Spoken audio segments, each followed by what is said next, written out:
If this recorder is functioning correctly, and there is approximately a 73% chance that it is, then this should be recording 1. The probability is not higher because the diaphragm is made from the stretched skin of a trout I caught 3 weeks ago, and while trout possess many admirable characteristics, fidelity of sound reproduction is not generally considered one of them. I briefly experimented with birch bark, but birch bark tends to remember that it was once part of a tree and objects rather strongly to being vibrated thousands of times per second. Trout skin, once properly cleaned, stretched, smoked, and coated with spruce resin, performs noticeably better. It is an odd thing to discover while living alone in the Canadian Rockies, but I have learned that engineering is less about finding perfect materials than about persuading imperfect ones to cooperate. Human beings, I suspect, operate under much the same principle, although I have accumulated considerably more evidence regarding trout than people. My name is Carl Jefferton. I am 48 years old, and I live alone in a valley that most maps acknowledge only reluctantly. There is a creek 217 paces from the cabin, assuming one's stride is exactly 78 centimeters as mine is when wearing my summer boots, and a ridge to the west where the wind changes direction every afternoon for reasons I have not yet fully explained. The nearest town is far enough away that nobody arrives accidentally, which has proved beneficial for both them and me. People generally expect conversations to follow invisible rules. I have spent many years attempting to identify those rules, and my success rate has been disappointing. Machines, fortunately, announce their expectations rather clearly. If a gear binds, it is because the teeth are misaligned. If a boiler leaks, the pressure has exceeded the strength of the joint. If an alternator refuses to produce electricity, there exists a measurable explanation somewhere within the assembly. People, by contrast, often become upset for reasons they describe differently from the reasons that actually caused the upset, making diagnosis remarkably inefficient. I was not always a hermit. That title sounds considerably more intentional than the reality. Hermits are generally imagined as men who rejected civilization after reaching profound philosophical conclusions. My departure involved considerably less wisdom and rather more awkward silence. There were universities, laboratories, conferences, and several occasions during which I apparently answered questions too honestly. I remember attending a committee meeting where a senior researcher presented an invention that, after careful observation, I concluded could not possibly function because it violated 3 established principles of thermodynamics and at least 1 principle of common sense. I believed I was being helpful when I explained precisely why. I even prepared diagrams. The meeting became unexpectedly quiet. Later, someone informed me that while I had been technically correct, I had also embarrassed him in front of funding officials. I asked whether the incorrect machine should therefore be considered correct until after the funding had been approved. That answer, too, was apparently incorrect. I have often wondered whether there exists a handbook somewhere that everyone receives except me. It might contain useful guidance such as, do not explain every mistake immediately, or perhaps, sometimes people wish to be comforted before they wish to be corrected. That second rule continues to puzzle me. If I discover a bridge is missing a support beam, my first instinct is not to comfort the bridge. Nevertheless, enough evidence has accumulated over the years that I must reluctantly conclude human beings do not operate according to engineering principles, despite how much simpler civilization would become if they did. The cabin itself has become an ongoing experiment. Nearly everything inside it was built rather than purchased. The stove burns with an efficiency I am quite proud of after 6 unsuccessful prototypes and 1 memorable chimney fire. The lighting system runs from a small hydroelectric turbine I designed using salvaged bearings, carved maple blades, and an astonishing quantity of stubbornness. There is satisfaction in hearing the creek work all night while tiny electric lamps glow warmly against the log walls. Water, unlike investors or department heads, never demands quarterly reports. It simply continues flowing downhill, provided gravity remains adequately funded. The recorder is my newest project. Memory has an unfortunate tendency to compress time. I solve a problem in February, and by June, I remember only that the solution seemed obvious. It was not obvious. I know this because my workshop contains physical evidence of every spectacularly unsuccessful attempt that preceded it. There is an entire shelf devoted to ideas that exploded, collapsed, overheated, seized, vibrated apart, or achieved multiple failures simultaneously. I have considered organizing the shelf alphabetically, but catastrophic failure does not lend itself to consistent classification. My hope is that these recordings preserve not merely the successful inventions, but the route taken to reach them. Future engineers, assuming anyone ever hears these, may benefit from avoiding my mistakes. Although I admit there is educational value in accidentally launching a piston through one's own roof, it certainly encourages more careful calculations thereafter. Today's primary objective concerns communication over distance, not with people, necessarily. That would complicate matters considerably. I mean communication between machines. The hydroelectric generator already produces more electricity than I currently consume during daylight hours.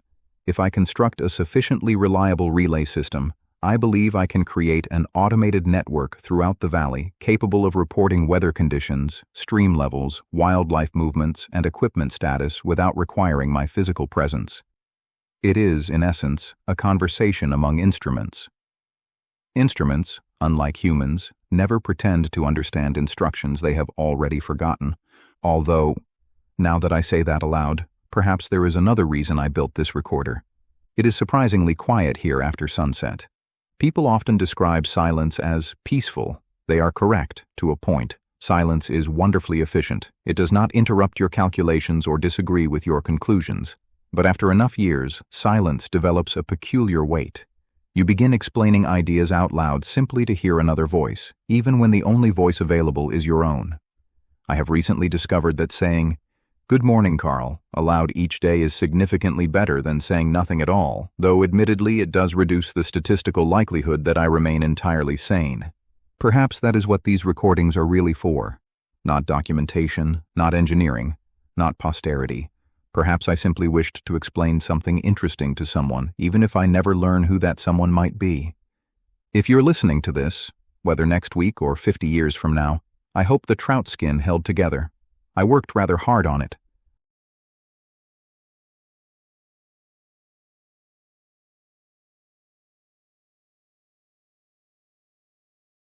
Good morning, or good afternoon. It is impossible for me to determine when you might be listening to this, and I have learned that recordings possess the irritating habit of ignoring chronology.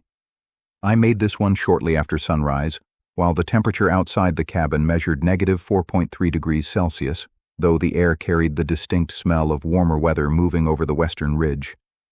The ravens knew it before I did. They were already arguing in the spruce trees before dawn. Ravens are remarkably advanced meteorological instruments if one accepts that their calibration consists primarily of shouting. The recorder continues to exceed expectations. The trout skin diaphragm has begun to stiffen slightly, which improves the higher frequencies while sacrificing some of the lower ones. I considered replacing it, but there is something deeply satisfying about allowing a machine to age honestly. New machines are impressive. Old machines are trustworthy. Every scratch, every repaired crack, every oddly shaped replacement part tells a story about the person who refused to throw it away. I suspect people are much the same, although our society seems curiously committed to pretending otherwise. Today's invention concerns bearings, not the expensive sealed bearings manufactured by companies with proper quality control and glossy catalogs. Those are wonderful things, but one cannot order replacement bearings when one's mailing address consists of approximately 3 kilometers north of the large boulder that resembles an unhappy moose. No, these are wooden bearings. Specifically, laminated maple sleeves lubricated with graphite powder and rendered moose fat. Most engineers would laugh. They would be correct to do so. Wooden bearings sound ridiculous, until one remembers that civilization functioned for thousands of years before precision steel became common. Modern engineering has a tendency to forget history. History, meanwhile, has never forgotten engineering. I have spent the last 11 days attempting to reduce friction sufficiently that a small water wheel can rotate continuously throughout the winter without freezing solid. Ice is a magnificent structural material and a catastrophic lubricant. My latest design isolates the bearing housing from the shaft using 2 concentric wooden sleeves separated by a layer of compressed birch charcoal. The charcoal absorbs moisture before it freezes. I wish I had thought of it sooner, but invention often resembles archaeology more than creativity. The answer was already sitting in my workshop, disguised as yesterday's mistake. That reminds me of a conversation I had many years ago. Actually, conversation may overstate my contribution. A woman named Emily worked in the same research facility I did. She specialized in industrial materials and possessed the admirable habit of asking questions instead of making assumptions. We ate lunch together perhaps twice a week for almost 6 months. I believed we were conducting a highly productive exchange of technical ideas. One afternoon she asked me, "Carl, do you ever notice when someone is flirting with you?" I answered honestly, "No." She smiled. "I know."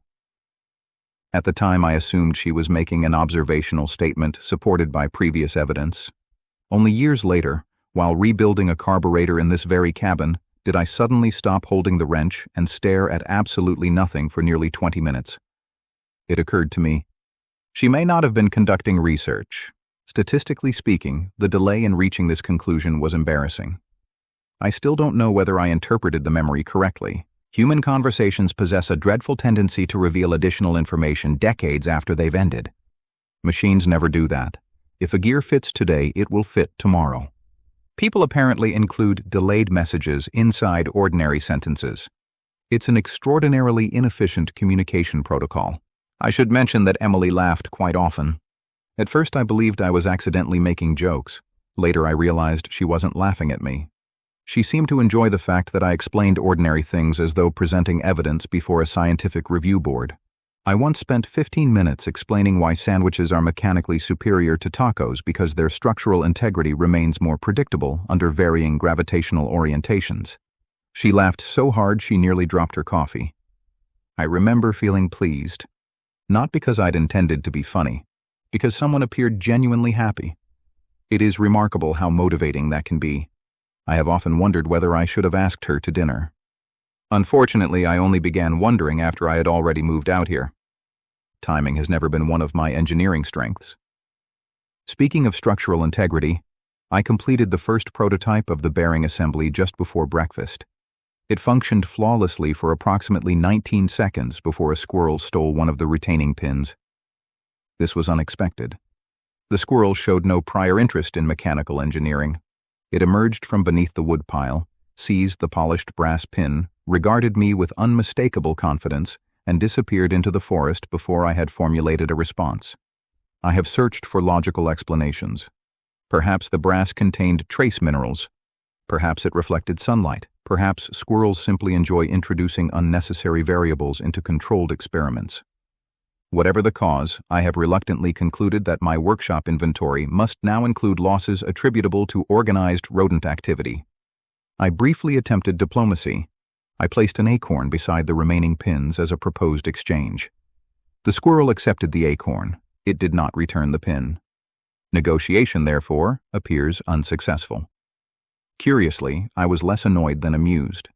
Several years ago, I would have considered the entire day ruined. Instead, I laughed out loud. There wasn't anyone here to hear it except the ravens, who seemed unimpressed. That surprised me almost as much as the squirrel. I don't laugh very often, not because I dislike humor. Humor usually arrives several minutes after everyone else has already experienced it. By then, the conversation has moved on. Out here, however, nobody changes the subject before I understand it. That may be one of the reasons I've stayed so long. The mountains are extraordinarily patient. They never interrupt. They never finish your sentences. They never tell you what you meant to say. They simply wait. I've begun to think patience may be the rarest form of intelligence. Perhaps that's another reason I keep making these recordings. The inventions matter. I truly hope someone someday finds value in the hydroelectric systems, the bearings, the relay network, or whatever absurd mechanism occupies recording 9.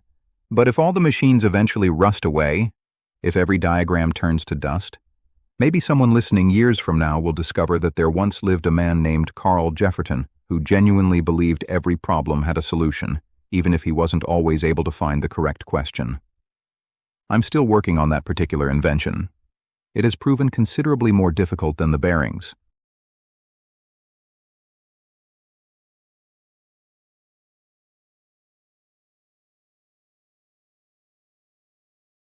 I have come to the conclusion that every inventor should own at least 3 notebooks. The first is for ideas that appear brilliant. The second is for ideas that appear impossible. The third is for ideas that appeared brilliant until approximately 3 minutes after construction began. The third notebook grows at a rate that suggests either I am becoming more ambitious or less intelligent. I have not yet gathered enough data to distinguish between the two possibilities. It snowed unexpectedly during the night. Not enough to interfere with the turbine, but enough to soften the entire valley into silence. Fresh snow performs an acoustic function that I don't fully understand. Every sound travels shorter distances, as though the world has decided that nothing particularly urgent needs to be said until spring. I walked to the creek before sunrise to inspect the intake screen and found the tracks of a mountain lion crossing within perhaps 30 meters of the cabin. Beautiful animal, large paws, efficient stride, entirely unconcerned with my engineering schedule. There is something comforting about living among creatures that neither admire nor criticize your work. They simply continue being exactly what they are. Today's project concerns storage, not warehouses, energy. One of the recurring inconveniences of hydroelectric systems is that streams insist upon producing electricity when it is least needed. During daylight, I require very little power because the sun has generously agreed to illuminate the valley free of charge. At night, however, when lamps, heating fans, and the recorder all become useful, the stream occasionally chooses to reduce its flow because glaciers are notoriously poor at respecting my preferred operating hours. Modern civilization solves this problem with batteries. I solve it with rocks. Specifically, I intend to construct a gravity battery. The principle is wonderfully simple. During periods of excess electricity, a motor slowly raises a large stone using steel cable wound around a drum. Later, when power is needed, the stone descends under gravity, turning the same motor in reverse to generate electricity. It is in essence borrowing energy from the afternoon and repaying it after sunset with modest interest. Gravity has always been an excellent business partner. It never renegotiates contracts. The calculations suggest that a granite block weighing approximately 900 kilograms, suspended 12 meters above ground level, should provide enough stored energy to keep the cabin illuminated throughout an average winter evening. The calculations also suggest that if the cable fails, I shall very briefly possess an indoor boulder. This possibility has encouraged several additional safety mechanisms. I have reached an age where I increasingly prefer elegant engineering over exciting engineering. While measuring the support beams this morning, I remembered something peculiar from my final year at the university. There was a student lounge. I never understood its purpose. Students gathered there between classes without accomplishing anything measurable did not identify. Occasionally they merely sat together saying almost nothing. At the time I considered this an extraordinary misuse of productive hours. Now, I'm not entirely certain. One afternoon I walked through carrying a stack of textbooks. Someone called my name. I turned. A group was playing cards. One of them waved me over. "Carl, come join us." I answered with complete sincerity. "I don't know how." The room became strangely quiet. One fellow said, "We'll teach you." I replied, "No, I mean, I don't know how to join you." I remember everyone looking at me, not cruelly, just uncertainly. Eventually I apologized and continued toward the library because that seemed like the most efficient solution. For years I believed the conversation had ended successfully. Only recently did I begin wondering whether they had meant something entirely different. Perhaps they weren't inviting me to learn cards. Perhaps they were inviting me to belong. If so, I think I accidentally declined. I wish human language included more engineering diagrams. This misunderstanding could probably have been avoided with arrows. I realize these reflections may create the impression that I am unhappy. I should clarify, I am not. Lonely and unhappy are adjacent concepts, but they are not identical.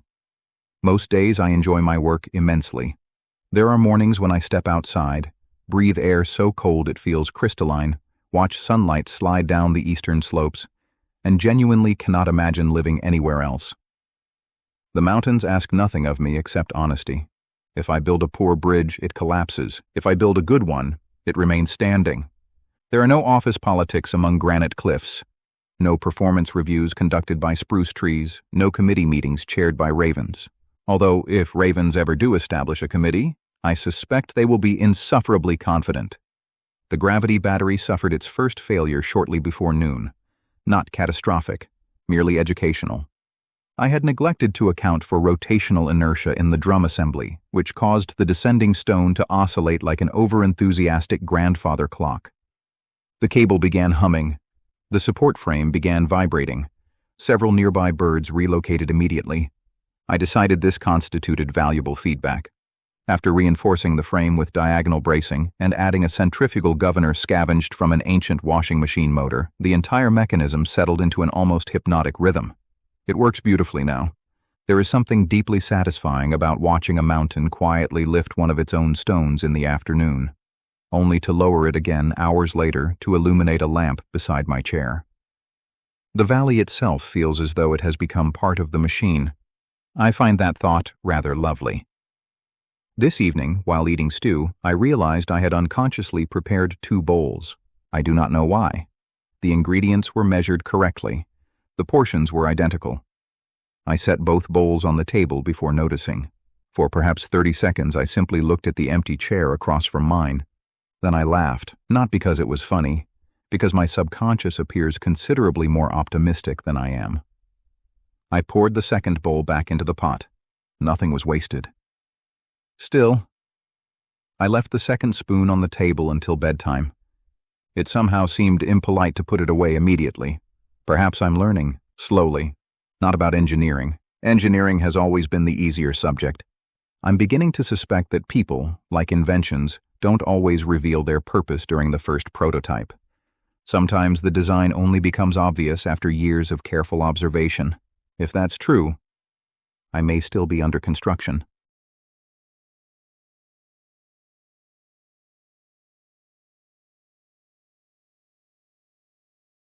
I have discovered that clocks are among the most arrogant machines ever invented.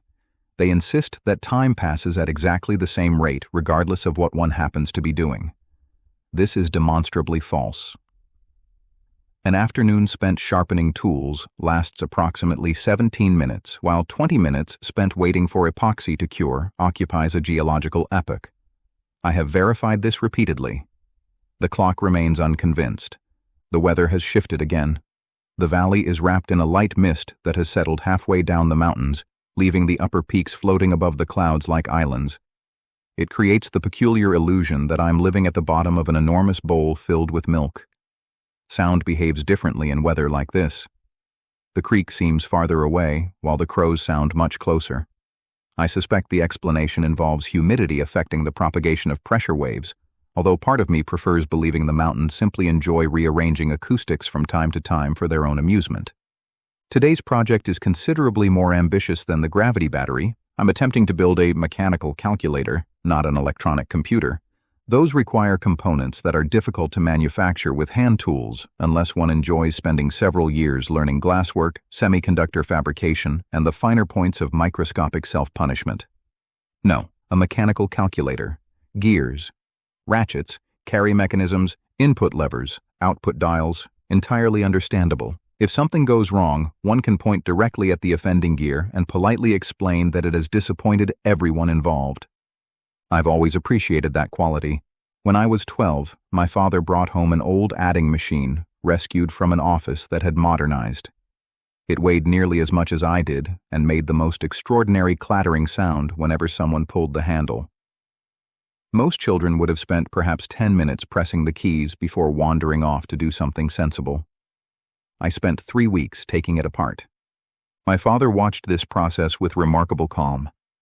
He finally asked, "Do you know how you're going to put it back together?" I answered, "Not yet." He nodded once. "Good." That was all. No lecture, no concern, just good. It took another month. When I finished, it worked. Actually, it worked better. The original machine occasionally jammed when adding long columns of numbers. Mine didn't. Father sat quietly beside me while I demonstrated the improvement. He smiled. Not a large smile, just enough. I've spent much of my life wondering whether he realized what that moment meant to me. He wasn't praising the machine. He was telling me I was allowed to become whoever I already was. That may have been the kindest thing anyone has ever done. He died before I came out here. Heart attack, quick. Painless, they said. I've always found that description curious. Quick and painless for whom? Certainly not for everyone else. Anyway, I still have his pocket knife. The blade is worn almost smooth from sharpening. The handle has developed a polish that only decades of use can produce. Whenever I make something particularly complicated, I find myself reaching for that knife without thinking, as though good engineering somehow travels through walnut wood and old steel. The calculator presented an interesting challenge this morning. Carry mechanisms are surprisingly philosophical. Adding 1 to 9 is easy. Adding 1 to 999 requires tiny events cascading through multiple gears in precisely the correct order. One small movement influences another, then another, then another, until an entirely different number emerges. Human lives seem oddly similar. A conversation lasts 5 minutes. Its consequences may continue for 30 years. One invitation accepted or declined. One sentence spoken or withheld. Tiny mechanical movements, unexpected outcomes. While filing the teeth on the third carry gear, I suddenly remembered a retirement party, not mine, a professor's. There were perhaps 60 people in the room. I had not intended to attend. Crowded rooms have always reminded me of electrical circuits with insufficient insulation. Eventually, someone asked me to say a few words because I'd worked closely with him. This struck me as a questionable decision. Nevertheless, I stood. I thanked him for teaching me that evidence matters more than reputation. I explained that 3 of my most successful projects had begun because he encouraged students to disagree with him. Then I added, quite truthfully, "Your lectures improved by approximately 40% after you stopped trying to impress everyone." People laughed. I assumed they appreciated statistical analysis. Later, a colleague informed me that the professor had laughed because he knew I meant it as a compliment. Apparently, only Carl Jefferson could tell a retiring professor that he'd once been rather insufferable and somehow make him feel appreciated. I still don't fully understand why. Perhaps honesty sounds different when it isn't trying to win. I've never been very interested in winning, only understanding. The calculator now performs addition and subtraction with excellent reliability.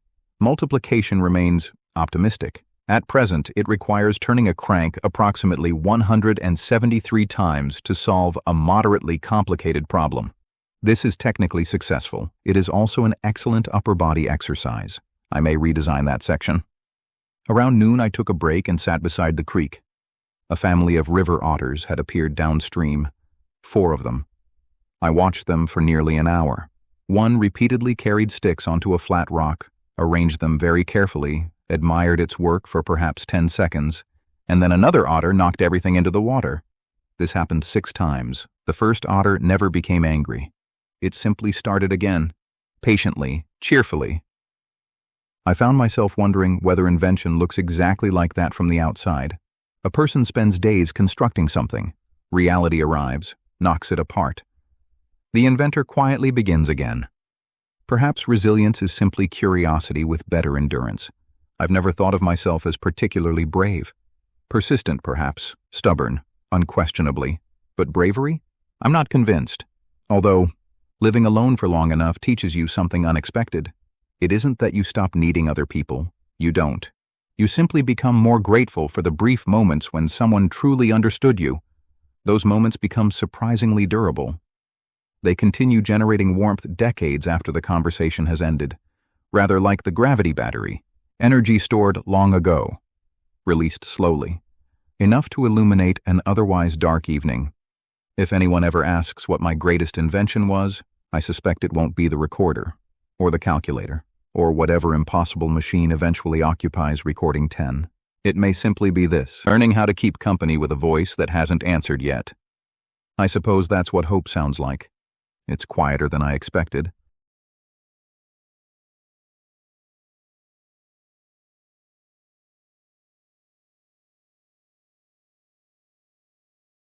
The most dangerous phrase in engineering is not, "This can't be done."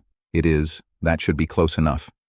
Entire bridges have collapsed under the collective weight of those 5 words. Steam boilers have exploded because someone believed another quarter turn on a wrench was unnecessary.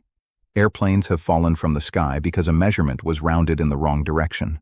Precision is not perfectionism. Precision is simply respect for reality.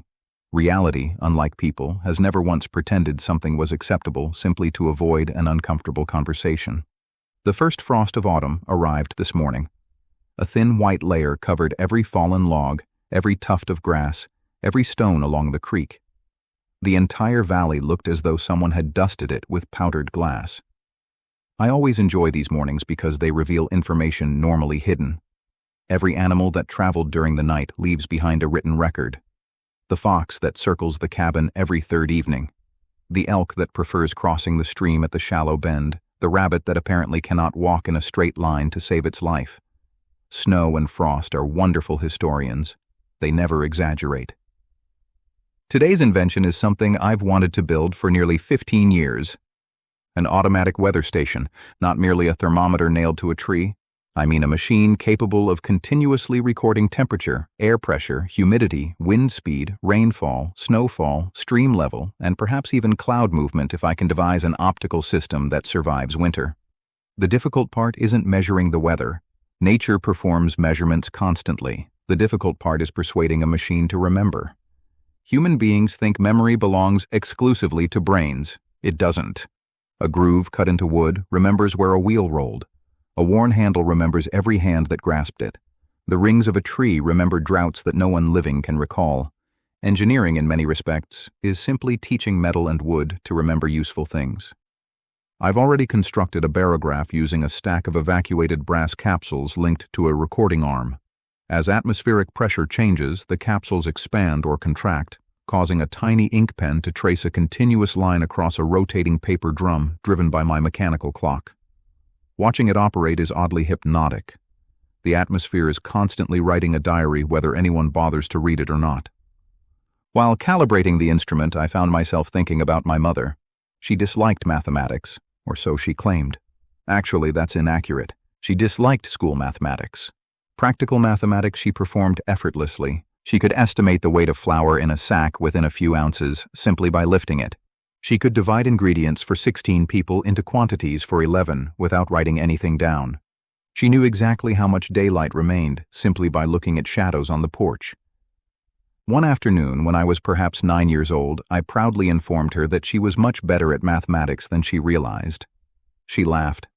"No, Carl. You just did division in your head. That's cooking. No. It's arithmetic." She smiled and ruffled my hair. "I suppose you're right." At the time, I thought I had corrected an error.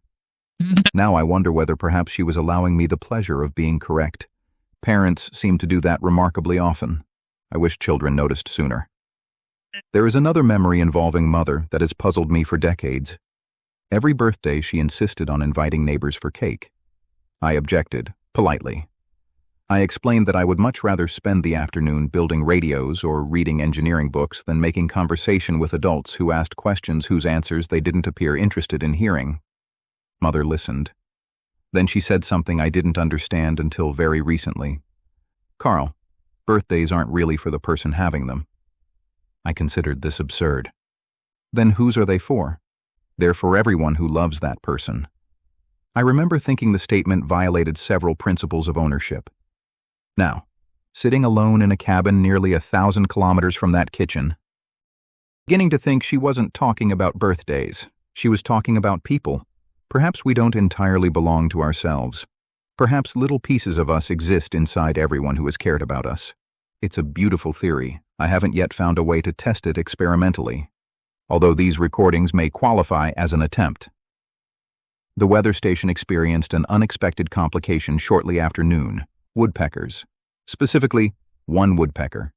He became convinced that my rotating instrument housing concealed insects. For approximately 47 minutes, he conducted what I can only describe as an aggressive scientific peer review. Every time I repaired one hole, he produced another. Eventually, I constructed a small polished aluminum shield around the housing. The woodpecker examined it carefully, tapped it once, appeared deeply offended, and flew away. I consider this a diplomatic success. Living out here has taught me that invention often consists of negotiating with species that never agreed to participate in the project. The ravens steal shiny hardware. The squirrels steal brass pins. The woodpeckers perform unauthorized structural inspections. Last winter, a beaver diverted enough water from the creek to reduce turbine output by nearly 20%. I couldn't even be angry. His dam was exceptionally well designed. In fact, I borrowed 2 ideas from it. Engineers should always remain humble enough to learn from competitors, especially the furry ones.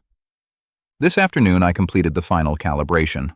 The weather station has now begun producing an uninterrupted roll of neatly recorded observations. Pressure rising, temperature falling, humidity stable, wind increasing from the southwest. Looking at that slowly advancing strip of paper gave me an unexpected feeling. Comfort. The machine will continue making observations while I sleep, while I eat, while I wander the forest. For the first time in many years, I won't have to remember everything myself. Some of the remembering has been delegated. That feels surprisingly emotional, perhaps because I've spent most of my life trying to become more like a machine, reliable, consistent, logical, never forgetting details. Lately, however, I've begun wondering whether machines are slowly becoming more like companions. Not because they think, they don't. Not because they feel, they almost certainly don't. But because every good machine quietly says the same thing. I'll keep working until you come back. There is great comfort in that promise. I imagine faithful friends make similar promises. I've never had many opportunities to find out.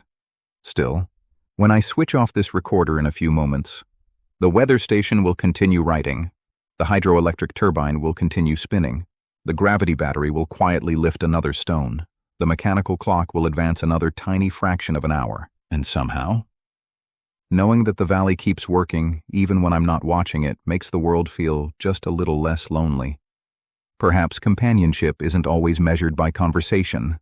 Perhaps sometimes it's simply knowing that somewhere nearby, something is faithfully carrying on with its work until morning.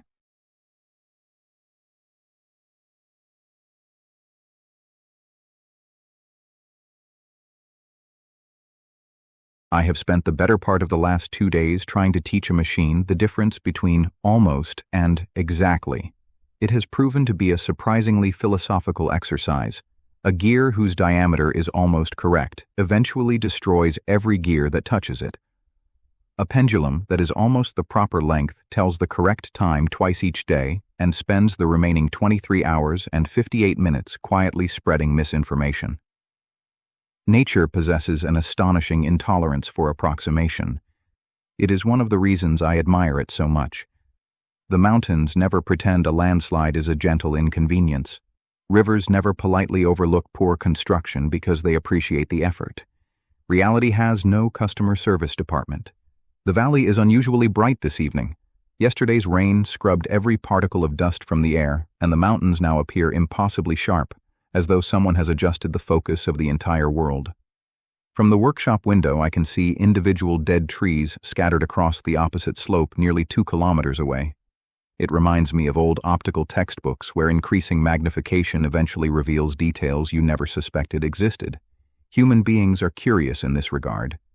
We spend years trying to see farther through telescopes while often overlooking the people sitting across the table. Today's invention began with a disappointment. One of the relays in my weather network failed. Not catastrophically, simply stopped. No sparks, no smoke, no exciting explosions suitable for storytelling. Just silence. Machines usually fail dramatically or politely. This one chose politeness. I hiked nearly 4 kilometers through the forest to inspect it. The fault, as it turned out, was microscopic. A single silver contact had accumulated a film of oxidation perhaps thinner than a sheet of paper. That was enough. One invisible barrier. No communication.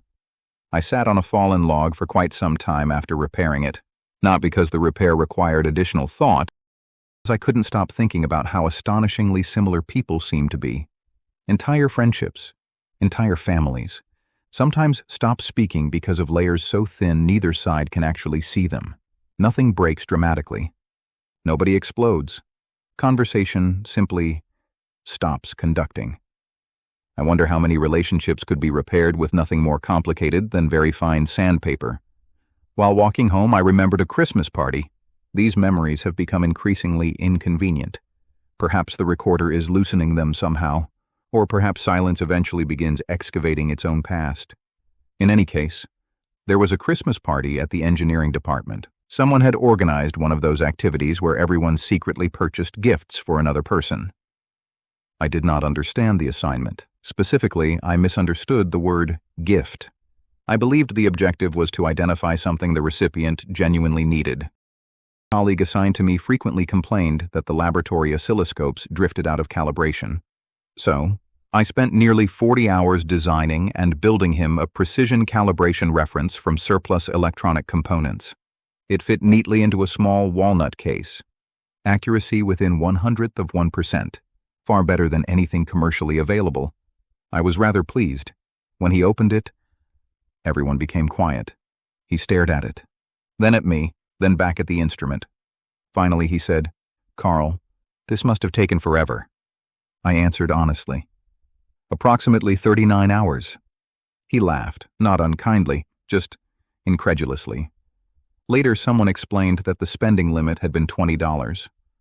I pointed out that technically I had spent only $11.43 because the components were mostly salvaged. Apparently, that's not the point.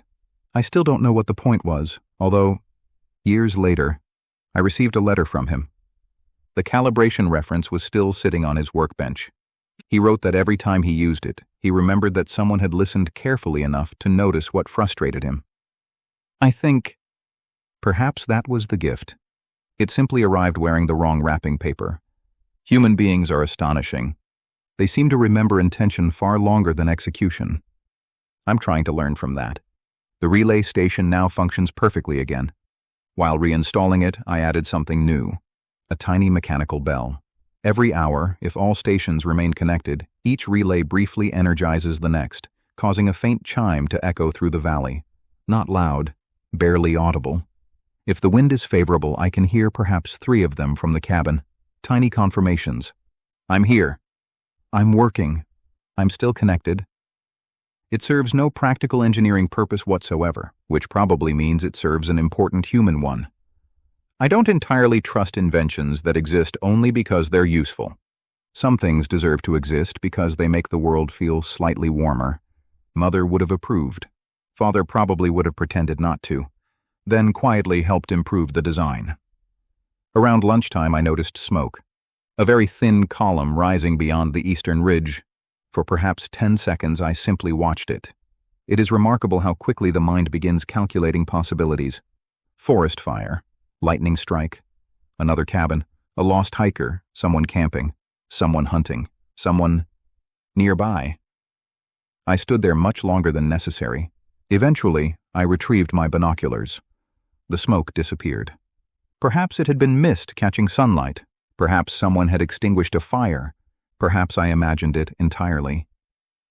Still, I found myself cleaning the front porch this afternoon, sweeping sawdust, straightening stacked firewood, even washing the workshop windows. Halfway through I stopped. I asked myself why. No one was expected. No one had been expected for years. Yet, some irrational little corner of my mind had apparently decided that if another human being appeared over the ridge, the cabin should look welcoming. I smiled, actually smiled. Then I continued cleaning anyway. There are worse reasons to sweep a porch. This evening, after supper, I sat outside watching the first stars appear. One by one, the relay bells chimed faintly across the valley. The turbine hummed beneath the creek. Somewhere an owl announced its opinion of the darkness.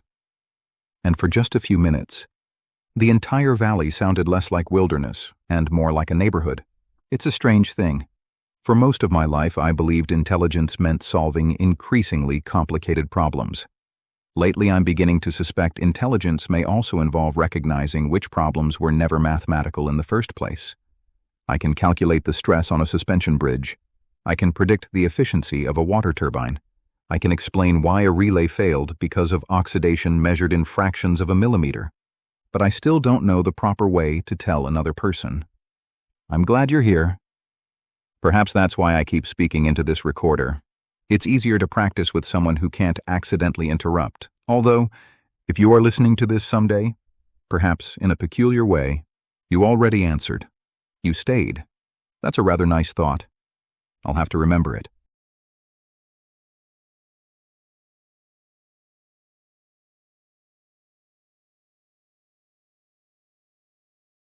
I have begun to suspect that invention is not really the act of creating something new. It is more like introducing two old ideas that have somehow managed to avoid meeting each other. A pulley encounters a stream, a clock encounters gravity, a windmill encounters electricity.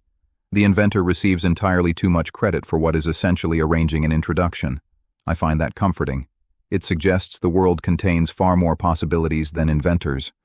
We merely stumble across a few of them by accident. The first snowfall that intends to remain arrived sometime during the night. There is a distinct difference between snow that visits and snow that moves in. Visiting snow apologizes as it melts by afternoon. Permanent snow quietly rearranges your life without asking permission. The path to the workshop now requires shoveling before breakfast. The creek has begun speaking through a layer of ice, and every sound carries a crispness that only exists when the air itself seems to have become slightly more solid. Today's project has occupied my thoughts for nearly a decade. I'm building an automatic library, not books, knowledge. There is a difference. Books preserve information. A library preserves the ability to find it again. Over the years, I have filled dozens of notebooks with diagrams, observations, calculations, failed experiments, weather records, sketches of machinery, and questions that seemed important at the time. Unfortunately, my filing system evolved organically, which is a polite engineering expression, meaning I put things wherever there happened to be room. Last Tuesday, I spent 45 minutes searching for a drawing of a steam governor. I eventually found it, inside a notebook labeled Fishing. The explanation made perfect sense 10 years ago.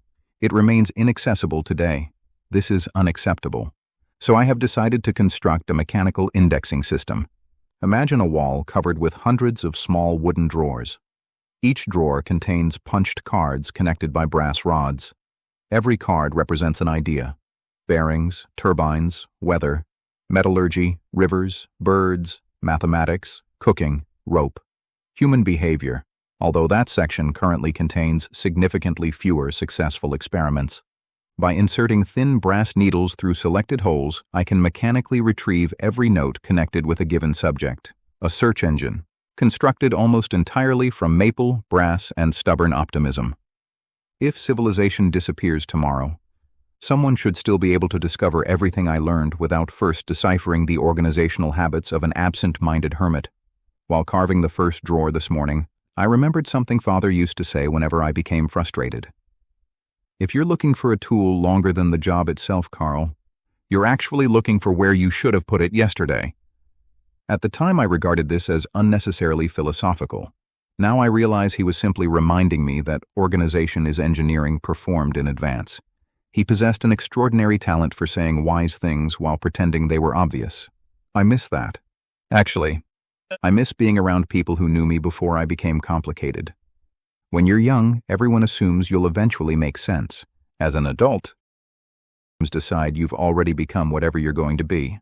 That seems unfair. Machines are allowed continual improvement. Why not people? I suppose that's exactly what I'm trying to accomplish out here. Version updates. This afternoon, something rather unexpected occurred. A dog arrived, not a wolf. Definitely a dog, medium-sized, brown. One white paw. Left ear folded over permanently. He emerged from the trees with the cautious confidence of an animal that had once belonged somewhere. He stopped perhaps 20 meters away and observed me while I observed him. Neither of us appeared entirely certain how introductions were supposed to proceed. I considered saying hello, then wondered whether dogs preferred formal greetings. Eventually, I settled on, "Good afternoon." He wagged his tail exactly twice. This struck me as encouraging. I offered him part of my lunch. He declined. Actually, he accepted it. Then carried it several meters away before eating. A sensible precaution. Trust should probably be built gradually. We spent perhaps an hour together. I worked on the indexing drawers. He inspected absolutely everything. Occasionally, he looked at me. Not suspiciously. More as though he were trying to solve a puzzle. I understand that expression. I've worn it most of my life. When I finally stood to return to the cabin, he stood too. When I walked, he followed. Not close enough to suggest ownership, just nearby. I cannot adequately explain how strange that felt. There was another heartbeat in the valley, another set of footsteps, another living creature whose day was, however briefly, connected with mine. It made the entire forest seem smaller, warmer, less empty. At the cabin, I filled a bowl with water and placed it outside. I did not place it particularly close to the door. That seemed presumptuous. He drank, then lay down beneath the spruce tree beside the workshop, not on the porch, not against the cabin, nearby. Again, a sensible precaution. Late this afternoon, I found myself talking while I worked. Not into the recorder, to the dog. I explained why the indexing needles required polished tips. I described the advantages of quarter-sawn maple. I even apologized after dropping a screwdriver, halfway through a detailed explanation of cross-referenced cataloging systems. I stopped. The dog looked up, tilted his head, and yawned. I laughed so suddenly that I nearly dropped the drawer. "I suppose," I told him, "you're not especially interested in information retrieval." He thumped his tail once. That seemed close enough to agreement. It's remarkable how quickly conversation changes when the other participant isn't expected to answer. Perhaps that's why I enjoy these recordings. Perhaps I've been rehearsing friendship all along. The indexing system now contains 43 categories. By winter's end, I expect that number to exceed 200. Knowledge has a curious habit of branching. Every answer introduces several new questions. Every solved problem reveals another one patiently waiting behind it. Human relationships appear to function similarly.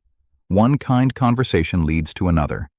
Trust accumulates slowly, like carefully labeled drawers, like rings in a tree, like snow settling across a valley, one quiet layer at a time.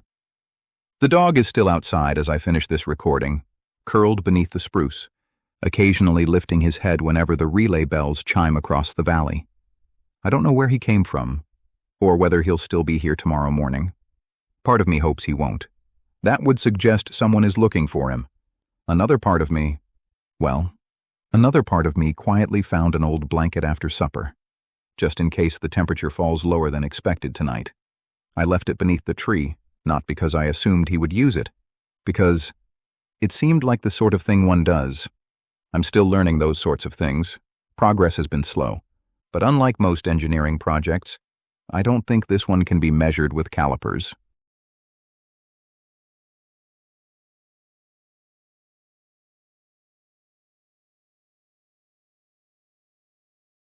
Good morning. I should begin by correcting something from yesterday's recording. I referred to the dog as though he were merely a temporary visitor. Overnight, reality conducted one of its customary experiments and produced new evidence. At approximately 2:13 this morning, I was awakened by an unusual sequence of sounds. First the relay bells, then frantic barking, followed by a noise I recognized immediately but had not heard this close to the cabin in several years, a black bear investigating the workshop. The dog, whom I still had not officially named because naming something creates expectations, had evidently decided that the cabin, the workshop, and quite possibly I had become part of his professional responsibilities. The bear disagreed. The disagreement lasted perhaps 40 seconds. The bear eventually departed. The dog returned to the porch breathing heavily, sat down as though nothing particularly noteworthy had occurred, and accepted half of my breakfast with the quiet dignity of someone who had merely completed routine maintenance. I have therefore concluded that refusing to name him now would be statistically dishonest. His name is Oliver. I selected it because it seems impossible to shout Oliver without sounding pleased to see someone. Engineering occasionally requires practical criteria. The weather station reports a rapid drop in pressure this morning. A proper winter storm is approaching. The barograph has been drawing an elegant downward curve across the recording drum since before dawn. There is a peculiar beauty in watching the atmosphere announce its intentions several hours before the first snowflake appears. Weather is among the few things in life that rarely conceals its reasoning. It leaves clues everywhere for anyone patient enough to notice them. Today's invention concerns heat, specifically, how to store it. People often imagine a fire as the source of warmth. Strictly speaking, the fire is only a delivery system. The true challenge is convincing that warmth to remain after the flames have grown tired. For several winters, I have noticed that the stove performs magnificently while burning, and disappointingly, once the fuel is exhausted, the cabin experiences dramatic temperature swings that are both uncomfortable and inefficient. My proposed solution is a thermal battery, not electricity, heat. a large insulated stone chamber filled with carefully selected river rocks. During the day, excess heat from the stove is directed through iron ducts into the chamber. The stones quietly absorb enormous quantities of thermal energy. At night, adjustable vents allow that stored warmth to drift gently back into the cabin long after the fire has settled into glowing coals. The concept is beautifully simple. The sun stores energy in summer, trees store it for decades, fire releases it in hours. Stone is patient. I've always admired patient things. Oliver has spent the morning following me from one task to another with unwavering seriousness. Whenever I pick up a tool, he observes the process as though preparing a detailed inspection report. When I carry lumber, he escorts me. When I sharpen chisels, he lies just outside the range of flying sparks. Once, while I was measuring ductwork, he placed one paw directly on my measuring tape. This delayed construction by approximately 45 seconds. It also caused me to say, "Oliver, engineering requires cooperation." He looked at me, removed his paw. Then, I am almost certain, appeared rather pleased with himself. It occurred to me several minutes later. I had spoken to him exactly as Father used to speak to me while we worked together. Not because Oliver understood the words, because speaking kindly while building something simply felt natural. There is an unexpected comfort in that realization. The thermal battery required moving nearly 2 metric tons of stone. Ordinarily, this would have occupied most of the day. Instead, it occupied most of the day, plus frequent interruptions, because Oliver insisted on inspecting each newly placed rock before I added the next. His standards appear rigorous, entirely mysterious, but rigorous. Around lunchtime, the storm finally arrived. Snow drifted sideways across the valley, erasing the opposite mountains within minutes. The relay bells faded one by one as the wind swallowed their sound. The world became astonishingly small. Cabin, workshop, creek, dog. Nothing beyond that seemed to exist anymore. Years ago, such isolation would have pleased me. Today, I found myself oddly grateful that Oliver happened to occupy approximately 1/3 of the visible universe. Perspective is a remarkable thing. The universe itself hadn't changed, only its population. While waiting for mortar to cure around the stone chamber, I began organizing one of Father's old toolboxes. At the bottom, I found something I had completely forgotten. A folded sheet of paper, my handwriting. I unfolded it carefully. It was a letter, addressed to Father. Never given to him. I must have written it during university. The paper had yellowed. The ink had faded slightly.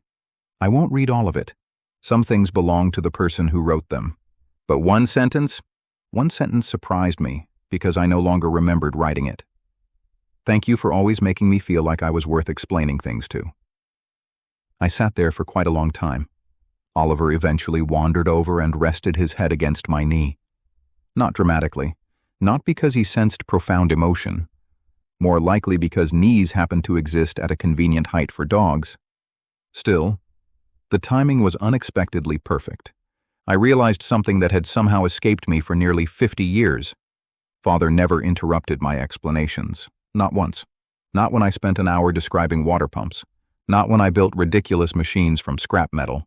Not when I enthusiastically explained why pulleys were one of humanity's greatest inventions. He listened. Entirely. Even when he almost certainly understood everything long before I finished. At the time, I assumed he was interested in machinery. Now I think he was interested in me. There is an important difference. I wonder how many conversations I've accidentally shortened by solving the problem before appreciating the person explaining it. That thought is uncomfortable, useful, but uncomfortable. The thermal battery is working, exceptionally well in fact. The cabin temperature has remained nearly constant throughout the evening, despite the storm strengthening outside. Every few minutes I place my hand against the stone wall. It feels gently warm, not hot, just steady, stored sunlight, stored fire, stored effort, released slowly. I find myself thinking that affection may operate according to precisely the same principles. The kindest words anyone ever spoke to me. Father's quiet, good. Mother's patient smile. Emily laughing over the sandwich discussion. The professor smiling at his retirement. The colleague who treasured an over-engineered Christmas gift. None of those moments lasted more than a few seconds. Yet somehow, they're still keeping parts of me warm decades later. Perhaps memory is the finest thermal battery ever invented. As I finish this recording, Oliver is asleep beside the stove, not beneath the spruce anymore, inside. I resisted inviting him for almost an hour. Then I noticed he had already invited himself. Curiously, I wasn't bothered. In fact, the cabin sounds different now. Not louder, simply occupied. There are soft snores where silence used to be. And I've discovered something rather surprising. Silence, it turns out, was never the opposite of loneliness. The opposite of loneliness may simply be hearing another living creature breathing in the same room. I wish I'd discovered that invention years ago.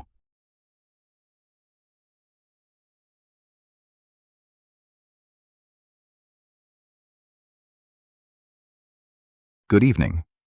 I delayed today's recording because I wanted to be reasonably certain that the invention had survived a full day's operation before making any extravagant claims regarding its success. Experience has taught me that machines possess a mischievous tendency to function flawlessly while the inventor is watching and then immediately collapse the moment he begins explaining them to someone else. I do not know whether this is an established law of engineering, but if it is not, it ought to be. The storm has finally passed. The valley emerged this morning beneath a sky so intensely blue that it almost seemed artificial. Fresh snow covered every branch with such precision that the entire forest resembled an architectural model built by someone with an unreasonable amount of patience. Sunlight reflected from every surface until the world appeared to glow from within. Oliver bounded through the drifts with extraordinary enthusiasm, periodically disappearing entirely before erupting from the snow several meters away, wearing an expression that suggested winter had been invented specifically for his entertainment. I confess, watching him has become one of my favorite parts of the day. That realization surprised me. For most of my life I assumed enjoyment required purpose. Reading served learning, building served invention, walking served observation. Now I find myself standing at the workshop window simply to watch a dog discover that snow can be chased. There appears to be no practical application. I highly recommend it. Today's invention is perhaps the most complicated I have ever attempted, not because of its mechanics, because of its ambition. I am building what I have decided to call a thinking table. The name is admittedly imprecise. The table itself does very little thinking. That responsibility remains mine.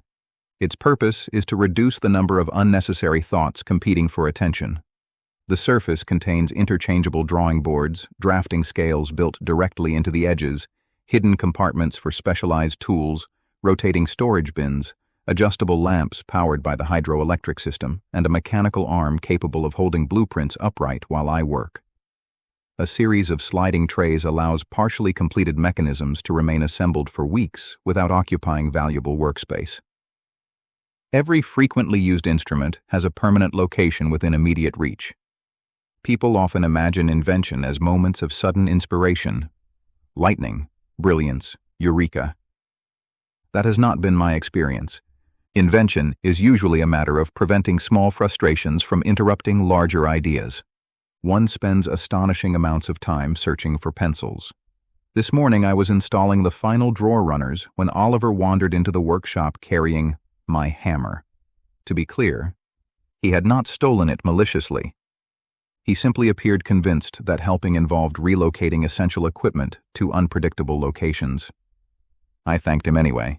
He wagged his tail with such confidence that I briefly questioned whether perhaps I had misplaced the hammer and he had merely corrected my error. It is dangerous to lose arguments to dogs. They become insufferably pleased with themselves. Around midday, I discovered something inside one of Father's old storage chests. Not tools, letters, dozens of them. Mostly correspondence between him and various friends from decades ago. Ordinary letters, weather, work, family, small complaints, little victories, nothing historically significant. Yet I found myself reading them for nearly 2 hours. There was one in particular that caught my attention. It had been written by a man named Harold, whom I vaguely remembered visiting our house when I was very young. Near the end, he wrote, "Thank you for listening to me last week. I don't think I needed advice as much as I needed someone willing to hear the whole story. I read that sentence perhaps 6 times. Then I remembered something. Harold had once spent an entire afternoon sitting with Father on the porch. I must have been 10. I assumed they were discussing machinery because Father kept nodding thoughtfully. Later I asked what they'd fixed. Father answered, "Nothing yet." At the time I considered the afternoon largely unproductive.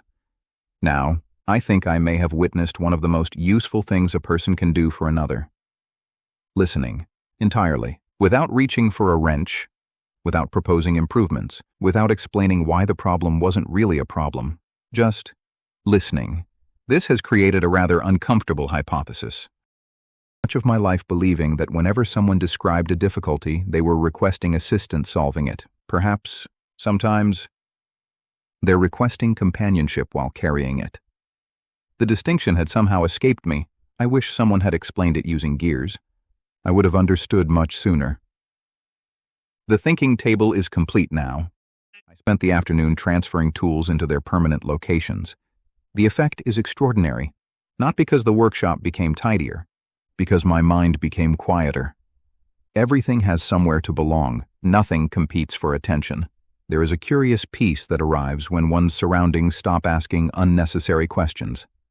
I wonder whether people experience something similar when they find a place where they feel accepted, a place where they no longer have to explain themselves every few minutes.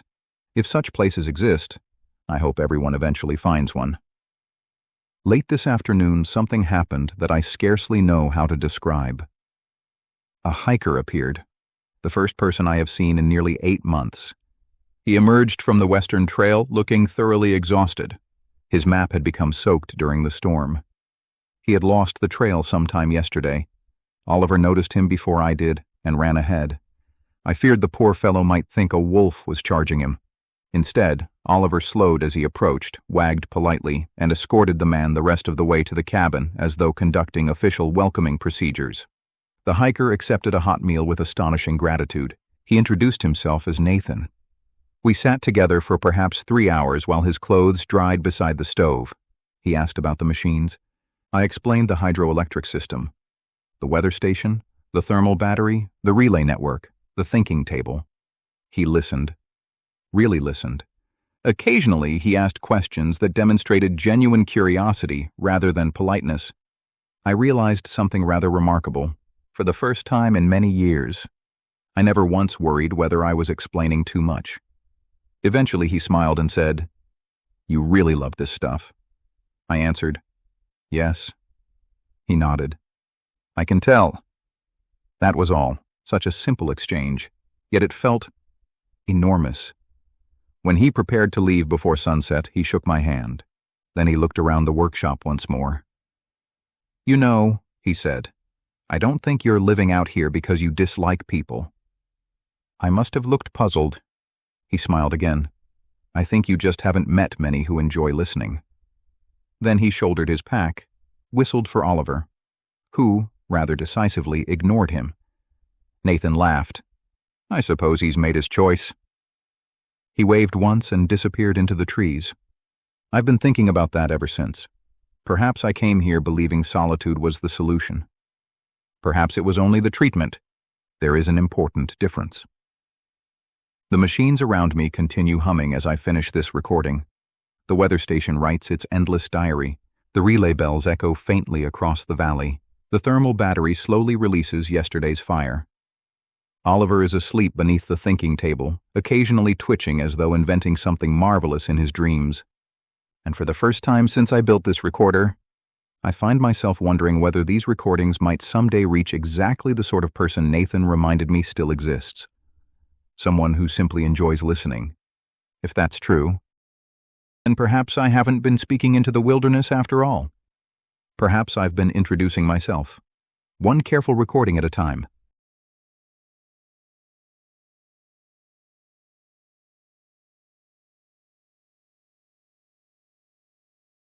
If you are hearing this recording, then at least one of my inventions has exceeded its expected service life. It was not the recorder itself that concerned me. Any reasonably well-built machine can survive for decades if protected from moisture, excessive heat, and bears with investigative personalities. No. The uncertain component was always time. Time has an unfortunate habit of dismantling things without asking permission. Steel becomes rust, wood becomes soil, paper becomes dust, people become memories. The challenge was never building machines that resisted time. It was building ideas that encouraged someone else to begin building again. I have come to believe that is the closest any inventor ever comes to immortality. The valley is astonishingly quiet this evening, not because there is less sound, quite the opposite. The creek continues beneath its shell of ice. The relay bells still greet one another every hour. The turbine hums faithfully below the water. Oliver is snoring beside the stove with the unwavering confidence of a creature who has never once questioned whether tomorrow will arrive.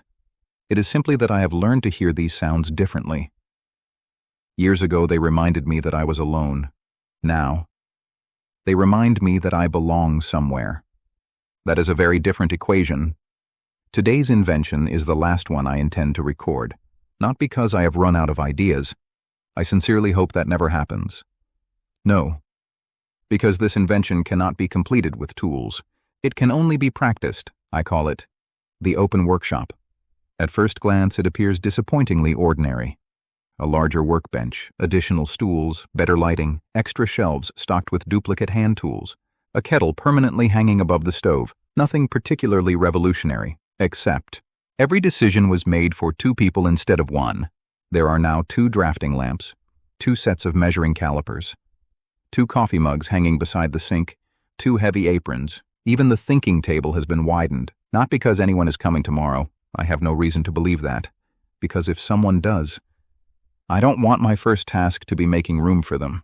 I would rather begin by saying, "Would you like to build something?" I never realized how many of my inventions quietly assumed solitude. 1 chair, 1 bowl, 1 lantern, 1 voice. It wasn't intentional. It was merely habit. Habits are curious things. They build invisible walls one ordinary day at a time. You scarcely notice them until someone unexpectedly knocks on the door. Nathan's visit several weeks ago has remained with me, not because of what we discussed, although our conversation about flywheel governors was admittedly excellent.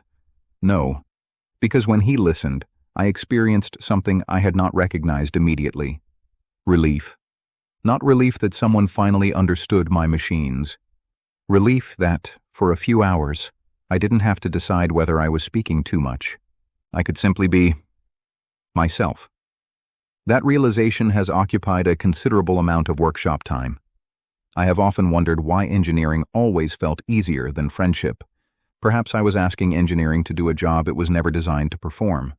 Machines are magnificent companions while building a life. They are rather poor substitutes for sharing one.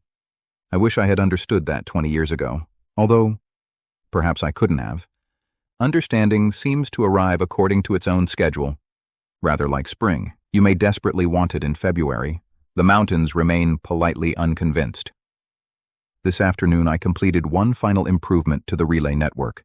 Each station now transmits not only weather conditions, but a tiny identifying rhythm. 1 bell. Pause. 2 bells. Pause. 3. Each station has its own voice. Entirely unnecessary. Entirely wonderful. Standing on the ridge at sunset, I could hear them answering one another across the valley. Not random sounds. A conversation. Simple, patient, reliable. Machines announcing, "I'm here. I'm still working. I'm listening." I smiled because I suddenly realized something.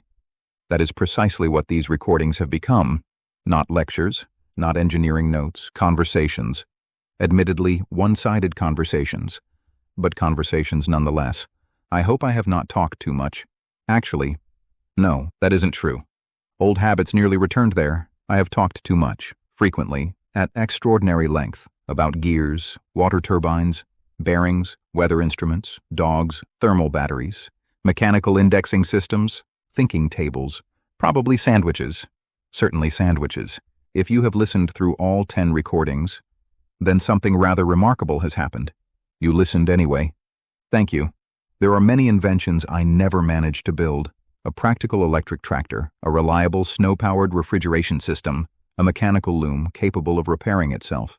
Several of those ideas remain mathematically possible. If anyone wishes to continue working on them, please do. Improve everything. Question every assumption. Disagree with every conclusion if the evidence demands it. An inventor should never become attached to being correct, only to becoming less wrong. That has served me reasonably well. Mostly, except with people. There I was, considerably slower. Oliver has awakened. He has walked over and rested his head against my leg, which generally indicates one of three possibilities. He wishes to go outside. He believes supper should occur approximately 43 minutes earlier than scheduled. Or he has noticed that I have become unusually quiet. Dogs possess remarkable observational abilities despite never publishing peer-reviewed research. You know, when I built this recorder, I imagined the person listening would probably be interested in engineering. Perhaps you are. Perhaps you have already begun sketching improvements to my relay system. If so, wonderful, but I hope you discovered something else as well. Every invention in this cabin began exactly the same way. Not with intelligence, not with talent, certainly not with certainty. It began with curiosity, with looking at an ordinary problem and asking, I wonder. That question has built nearly everything worthwhile in my life. The machines, the workshop, the weather station, even these recordings. Curiosity is a peculiar kind of hope. It quietly assumes there is still something worth discovering tomorrow. I think that's a beautiful way to live. The fire has settled into glowing embers now. The thermal battery will keep the cabin warm until morning. The bells will continue speaking through the night. The weather station will patiently record another page that no one may read for years. Oliver has decided that this recording has gone on long enough and is gently nudging my elbow toward the cupboard where his biscuits are kept. His internal clock remains impressively accurate. I should conclude, not because the story is over. Stories rarely end where people think they do. Tomorrow morning I will almost certainly wake before sunrise. I'll make coffee, inspect the turbine, check the weather charts, sharpen a chisel that doesn't strictly require sharpening. Oliver will insist upon supervising all of it. The mountains will continue exactly as they always have. The inventions will improve, some will fail, others will surprise me. Life, I suspect, will proceed in its wonderfully unfinished fashion, and perhaps, someday, someone will walk up the trail. Perhaps carrying more questions than answers, perhaps believing they don't quite fit anywhere. If that happens, the kettle is already hanging over the stove. The second chair is waiting. The tools have been laid out. There will be plenty of time, because I've finally learned something that somehow took me almost half a century to understand. The finest invention I ever built wasn't the recorder, or the hydroelectric system, or the thinking table. It wasn't even this little community of bells speaking to one another through the forest. The finest invention was making a place where another person could arrive, and immediately feel like they belonged. If these recordings have done that for you, even for a little while, then I think we built it together.